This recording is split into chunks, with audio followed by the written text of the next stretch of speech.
Bandingkan prediksi sebetulnya tidak ada yang satupun yang memprediksi sampai di atas level yang sekarang, apalagi di Iya. atas 150 pun itu udah di luar prediksi. Jadi memang Aha.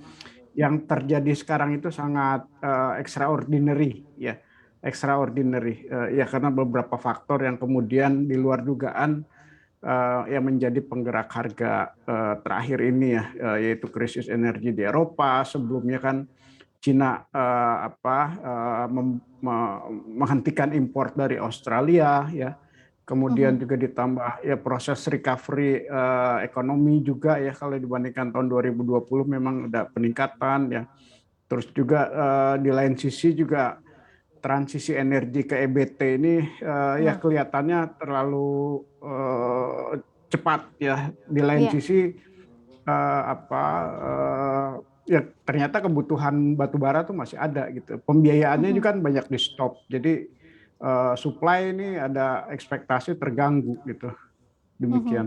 Mhm. Jadi memang sebetulnya sudah jauh di atas prediksi ya 200 ini, karena 150 saja itu sudah cukup tinggi untuk harga batu bara, tapi memang situasinya extraordinary. Nah, kalau kita bertanya ke pengusaha sendiri dari APBI, di sini ada Pak Hendra, apakah sudah cukup dirasakan Pak kondisi dari kenaikan harga batu bara ini?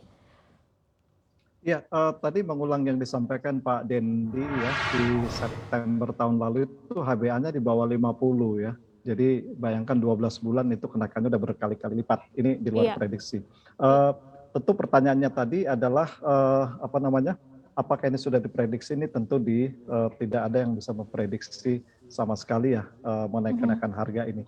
Yang ini tentu kenaikan harga ini dinikmati oleh semua pelaku usaha, bahkan ekosistem dari industri, bahkan negara pun juga ya mendapatkan penerimaan negara yang melonjak. Bahkan per September kemarin kontribusi penerimaan negara untuk sektor mineral dan batu bara itu udah melebihi target. Jadi ini banyak sekali efek positif yang mendorong pemulihan ekonomi kita tentunya.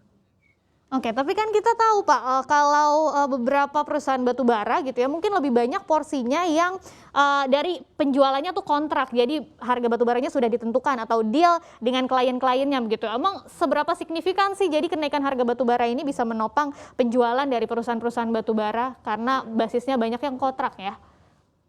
Iya, kontrak itu pun masing-masing berbeda ya, Mhm. satu sama lain ya. Ada yang per bulan, ada yang per kontraknya per 3 bulan, ada per 6 bulan, dan bahkan juga ada yang setahun, dan itu beda. Dan yang kontrak yang setahun pun juga tidak fix ya, indeks harganya nggak fix. Itu yang Mhm. kontrak setahun, yang katakan itu jangka panjang, yang indeksnya fix, harganya fix, itu sangat kecil ya, Mhm. persentasenya kecil sekali. Jadi kebanyakan itu per 3 bulan, 6 bulan, satu tahun yang harganya itu berfluktuasi juga mengikuti indeks. Jadi itu beda-beda sekali antara satu perusahaan dengan perusahaan yang lain.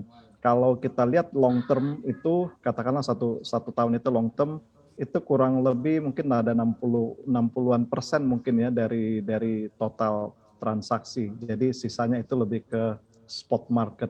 Jadi memang tentu yang long term tadi, yang 3 bulan, 6 bulan, bahkan 1 tahun pun juga tentu akan ada yang diuntungkan, tapi tergantung dengan seberapa kesepakatan antara perusahaan dengan pembeli dalam menentukan indeks atau patokan harga yang akan digunakan sebagai dasar untuk bertransaksi. Ya, jadi mungkin semuanya masih tergantung dari klausulnya ya antara penjual dan pembelinya. Nah, kita ke Pak Dendi lagi. Pak Dendi, kalau secara industri sendiri Anda melihat ini sehat atau tidak sih kenaikan harga batu bara yang setinggi ini? Karena kan bukan cuma untuk PLTU saja ya, batu bara itu bisa untuk yang lainnya juga. Apakah ini cukup sehat atau seperti apa? Eh, Ya, sebetulnya kalau dilihat dari sehat atau tidak agak susah juga ya melihatnya. Cuma yang jelas dari sisi positifnya seperti tadi Pak Hendra udah sebut ya, karena kita itu kan dari produksi itu yang hampir 600 juta ton ya, 400-an lebih itu, 450-an kan diekspor ya. Jadi sebetulnya kita diuntungkan. Hmm. Konsumsi domestik totalnya itu sekitaran 150-160 juta ton.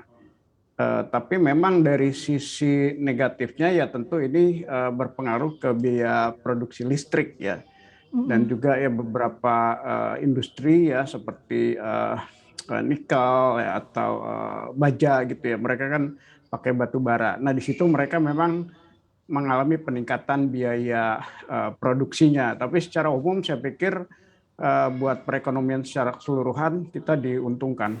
Untuk informasi lebih lengkap dan berita-berita lainnya yang terkait, klik link di deskripsi di bawah ini. Dan jangan lupa juga subscribe channel YouTube kami. Pastikan Anda juga menginstal aplikasi CNBC Indonesia yang tersedia di App Store dan Play Store.